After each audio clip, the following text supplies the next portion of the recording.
Welcome back to another episode of Movie Monday. My name is Nick McCready. You're watching the Scran line. So today I am making a cake that you guys voted for in the community section of my YouTube channel, and we are making the Matilda cake. So this is the cake from the movie Matilda. There's a scene where I can't remember his name, but there's a kid and he's being forced to eat what is a humongous cake, this big. This is a big cake. Now, I am going to be making the actual size that is in the movie, but in the written recipe, in the instructions, I'm going to be leaving instructions on how to make the 8-inch version, so you won't need to use over 30 eggs to make your cake. Before we begin today, a couple things. First thing is, make sure that if you have any suggestions, ideas, any recipes that you'd love to see from a movie or TV show in my next Movie Monday recipe video, let me know in the comments down below and I'll do another poll so that you guys vote on what you see next. As always, make sure you subscribe and keep up to date with me on social media. I'm on Instagram and Facebook, and you can catch up with more fun stuff from the Scran line over there. Let's start this cake. I don't even know where to start. Actually, I do. Let's begin with the cake. It's the biggest part of this thing, and I think it's what we need to start with. If you have a coffee machine, you're going to need to make some coffee shots, but I don't have one, so I'm going to be making my own. Super duper easy. We're going to be adding some butter into a microwave safe bowl. We want to melt this, and then we're going to add our coffee shots to the butter.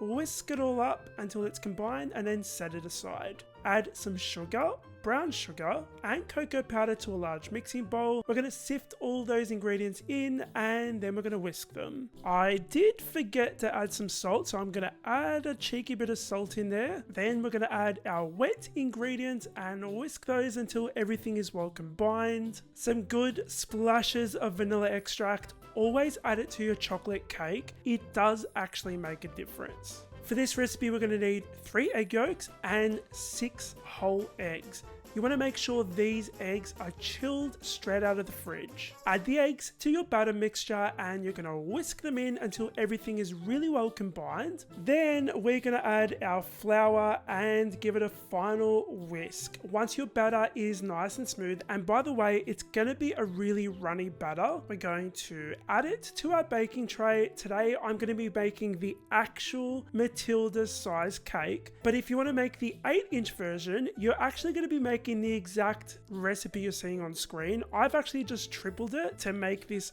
giant cake. Bake your cake. They only take 20 minutes and then let them cool down. Now, there are loads of videos on YouTube of people making this humongous cake. I actually haven't seen people make it as big as my one, but what I did notice in the movie is that there are 2 different types of frosting, it looks like. On the inside, it looks like they're using chocolate buttercream frosting, and on the outside, it looks like they're using a really glossy, shiny chocolate fudge frosting. So that's the 2 frostings we're going to be making today.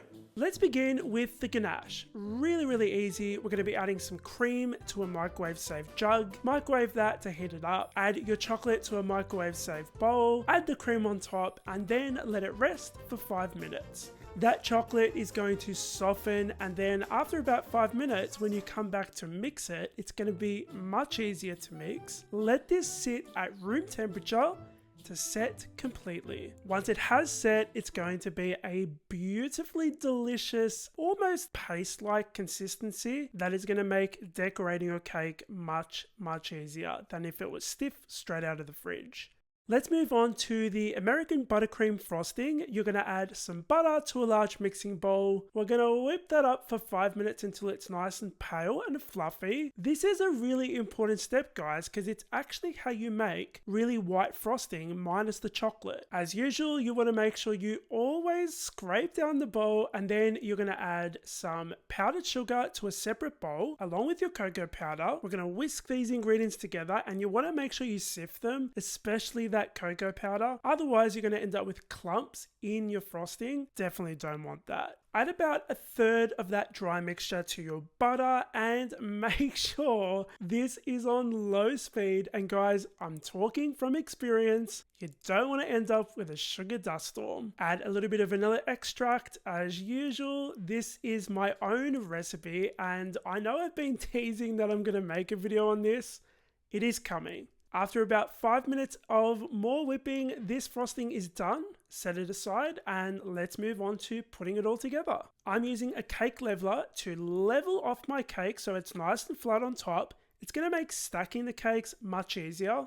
It is optional, but I've gotten into the habit of doing it. Guys, I learned this at the ripe old age of 25. Always clean as you go. It just makes everything so much easier when you're baking. Now, this is a large cake. I'm making the really big one, so I've got a pizza tray to be the serving plate of the bottom of my cake. Add a little dab of frosting on the bottom. That's going to help your cake stick to the serving plate. Press it down gently, and then we're going to be adding about half of that frosting on top. A little bit less than half. Spread it around using a spatula, add your second layer, repeat that, and then add your third layer, and we're going to be doing what's called a crumb coat. So you're just going to spread that frosting really thinly around the sides and top of the cake. It's going to trap in the crumbs, so when you add your final layer, there's no crumbs on your deliciously silky ganache. Once you've chilled it, we're going to add that ganache on top. Spread it around, and guys, the goal here is not to get really smooth edges. This cake is meant to look like it came out of the kitchen of a really, let's say, interestingly hygienic chef. It's meant to look rustic. This thing is ready to slice and serve up right away. The only thing you need to do if you're making the giant version is beg your entire street to take a slice.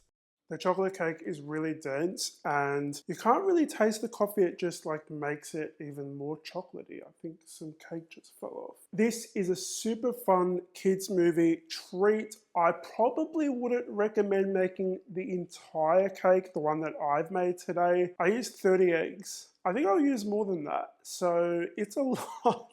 But what I'm going to do for you guys is leave the instructions on how to make the 8-inch version in the written recipe. I think I'm going to have to find some people to share this cake with, maybe my entire street. Thank you so much for watching, guys. If you want to see another Movie Monday recipe from me, pay attention to my community page because that's where I asked you guys which one you wanted to see next, and you guys voted for this cake. So make sure you participate and vote. And if you've got any suggestions and enough of you ask for it in the comments down below, I'll make your ideas in the next video. I have more videos over there that you can go check out. They're somewhere on screen. Thank you so much for watching. I'll see you all on the next episode of the Scran Line.